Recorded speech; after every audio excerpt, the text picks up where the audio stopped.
Sometimes the loneliest part of growth is realizing you can no longer shrink yourself to stay connected. You answer the same texts slower now, not because you stopped caring, but because something changed.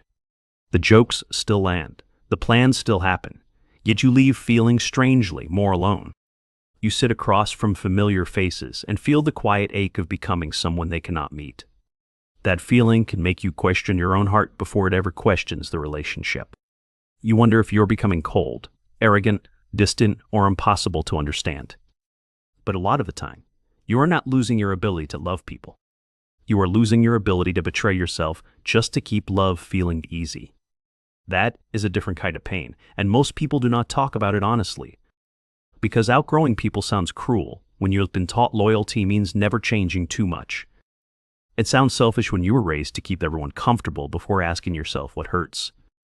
It sounds dramatic when the friendship still looks fine from the outside. But some relationships do not end with betrayal, explosions, or one obvious, unforgivable moment. Some relationships end slowly inside you, while the other person barely notices the shift. You start editing your thoughts before speaking because the deeper version never really lands. You stop sharing what matters because it keeps getting redirected, minimized, or casually laughed away. You leave conversations feeling more invisible than before you walked into them. And then comes the guilt because nothing looks broken enough to justify your sadness. That is what makes this kind of loneliness so confusing and so hard to trust. There is no villain, no dramatic proof, just a growing weight of misalignment. And misalignment can hurt just as deeply as rejection when your soul keeps bumping into the ceiling. Personal growth is not always bright, healed, and beautifully organized like people make it sound. Sometimes it looks like grieving people who are still alive and still answering your messages. Sometimes it looks like sitting in your car after dinner, staring forward, feeling strangely empty. Sometimes it looks like loving someone and still knowing you cannot keep meeting them there. That tension is where many people turn against themselves. Because staying connected feels noble, while changing your needs feels dangerous. Especially if your whole life trained you to survive through attachment, not authenticity. A lot of people learned early that belonging came from adapting quickly. Read the room. Keep the peace. Be easy to love. Be less intense. Do not ask for too much. Do not ruin the mood. Do not make anyone feel guilty for misunderstanding you. So you became emotionally multilingual before you even understood your own language. You learned how to anticipate moods, lower your volume, and keep uncomfortable truths beautifully hidden. That kind of adaptation can make you seem mature long before you actually feel safe. People often praise you for being understanding when you are really just highly self-abandoning. And if you were the thoughtful one, the calm one, the deeply reflective one, it got reinforced. You became the listener, the one who got it, the one who never needed much. But eventually, growth starts exposing the survival pattern hiding underneath that identity. You realize being low maintenance often meant being emotionally undernourished. You realize being the strong one sometimes meant nobody learned how to hold you. You realize being mature early may have cost you the freedom to be messy. And once you see that clearly, your old relationships start feeling different. Not because those people suddenly became bad, but because your nervous system stopped confusing familiarity with safety. That changes everything. You notice how drained you feel after certain calls, even when nothing outwardly went wrong. You notice how some people only like your healed parts when they remain convenient and agreeable. You notice how often you leave feeling responsible for emotions that were never yours. Growth sharpens perception before it brings peace. At first, it does not make life simpler. It makes old patterns harder to tolerate. It makes shallow connection feel heavier than solitude. It makes forced laughter feel physically exhausting. It makes one-sided emotional labor impossible to romanticize. That is why growth can look antisocial from the outside. You are not necessarily becoming detached. You may just be losing your tolerance for emotional noise. And emotional noise is everywhere. It is the friend who only wants the edited version of you. It is the family member who calls honesty disrespect the second it threatens their comfort. It is the partner who loves your sensitivity until it asks for reciprocity. It is the group dynamic built on roles nobody is allowed to question. It is the subtle pressure to stay recognizable so other people do not feel abandoned. That pressure can be intense when you have always been the reliable one. People get attached to the version of you that made their life easier. The version who did not challenge the pattern. The version who laughed things off. The version who accepted crumbs and called it understanding. The version who stayed available even when they were quietly unraveling. When you stop being that version, some people act like you changed for the worse. But sometimes what they mean is you changed beyond their access. You are no longer emotionally reachable through the old doorway. And that can upset people who benefited from your lack of boundaries. Still, it hurts because growth does not erase attachment overnight. You can outgrow someone and still miss them terribly. You can know a relationship is misaligned and still crave its old familiarity. You could walk away from a pattern while grieving the role it once gave you. That grief is real. It does not mean you made the wrong choice. It means part of you remembers what that connection once protected. Maybe it gave you identity. Maybe it gave you routine. Maybe it gave you proof that you were wanted somewhere. Maybe it distracted you from meeting the interior parts of yourself. Maybe it kept you from facing how unseen you had always felt. Outgrowing people often reveals deeper loneliness that was already there. The relationship did not create all of it. Sometimes it just covered it with noise, history, and constant contact. So when distance begins, the silence gets louder. And in that silence, old wounds start speaking more clearly. You notice how often you chased being understood by people committed to misunderstanding you. You notice how much energy went into earning spaces that never truly softened around you. You notice how often you called emotional hunger loyalty. That is a brutal realization. But it is also the beginning of honesty. And honesty can feel lonely before it feels liberating. Because once you admit certain connections no longer fit, there is a gap. A real gap. Not the inspirational kind people post about after everything already worked out. It is the kind where weekends feel longer. The kind where your phone gets quieter. The kind where you almost text someone just to feel less strange. The kind where you question whether depth is worth the cost. This is where many people go back.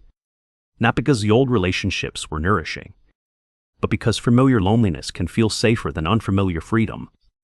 At least the old pain had faces, names, routines, and predictable timing. New space has no script, no guarantee, no immediate reward. Just silence, uncertainty, and your own company looking back at you. That is hard, especially in a culture that treats constant access as proof of closeness. If you are not invited, updated, included, or texting nonstop, it can feel like failure. But emptiness is not always failure. Sometimes emptiness is what remains after you stop filling your life with emotional mismatches. Sometimes loneliness is not a warning sign. Sometimes it is the withdrawal period after finally choosing what is true. And withdrawal can make truth feel like a mistake. That does not mean it is one. The hard truth is that growth will cost you relationships built on your old limitations. It will cost you places where your smaller self was easier to digest. It will cost you dynamics that depended on your silence. It will cost you approval from people who only felt close when you stayed predictable. That does not make growth glamorous. It makes it expensive, and the price is not always paid in conflict. Sometimes it is paid in distance. Sometimes it is paid in fewer invitations. Sometimes it is paid in being called different by people who never noticed your struggle. Sometimes it is paid in becoming lonely in rooms that once felt automatic. But there is another truth hiding under that pain. When you outgrow people, you are not rejecting connection itself. You are rejecting connection that requires self-erasure. That matters.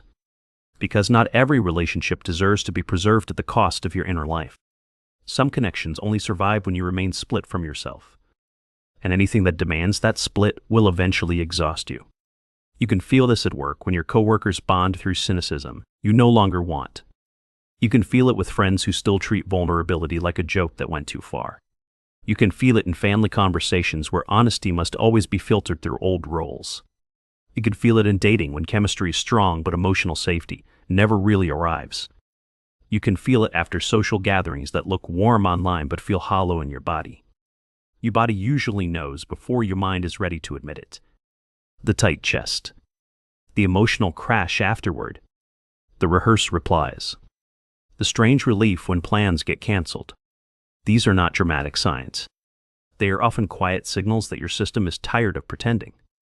And pretending takes a lot from sensitive people. From thoughtful people. from people who notice everything but were taught to question their own perception. If that is you, your loneliness may not mean you are failing socially. It may mean your standards for intimacy finally became honest. You do not want more attention. You want more truth. You do not want to perform being known. You want to actually be met. That desire can make the world feel smaller for a while, because real connection is rarer than casual closeness. And once you feel the difference, you cannot unfeel it.